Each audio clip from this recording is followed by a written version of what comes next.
ভাল লাগিছে আজি প্ৰথমখন গল্পপুথি চতুৰ্থখন গ্ৰন্থ আয়ততৰী খোলাতে এখন ইয়াতে আজি নাৰায়ণপুৰ প্ৰেছ ক্লাবৰ অনুষ্ঠিত হৈছে ভাল লাগিছিল মই বৰ্তমান তেজপুৰ বিশ্ববিদ্যালয়ত অসমীয়া বিভাগত স্নাতকোত্তৰ ডিগ্ৰী অধ্যয়ন কৰি আছোঁ আৰু মোৰ আগতে দুখন উপন্যাস ওলাইছিলে আৰু এখন কবিতা উপন্যাসখন পোহৰ বৰাশী বক্ষী আৰু আইৰ সমান সাপকো এই দুখন ভৱিষ্যত বৰ্তমান মই এয়া গল্প লিখিবলৈ আৰম্ভ কৰিছোঁ আৰু মোৰ ভৱিষ্যত পৰিকল্পনা এয়ে যে মই যাতে আৰু গল্প লিখিব পাৰোঁ বা উপন্যাসেই হওক বা সাহিত্যৰ ক্ষেত্ৰখনত আচলতে নতুন নতুন যিখিনি ধাৰা আহিছে বা যিসমূহ সমাজ বাস্তৱতা আদিক লৈ যাতে মই লেখা লিখিব পাৰোঁ।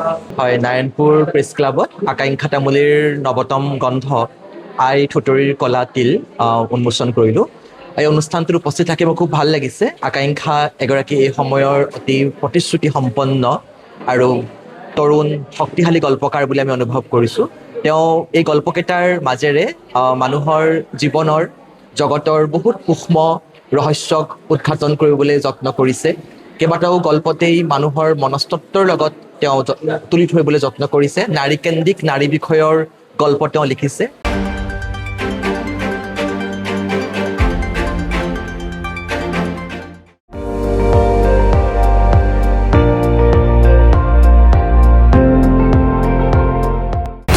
আপুনি চাই আছে ND24 সৰ্বশ্ৰেষ্ঠ নহয় সৰ্বোত্তমৰ দৌৰত।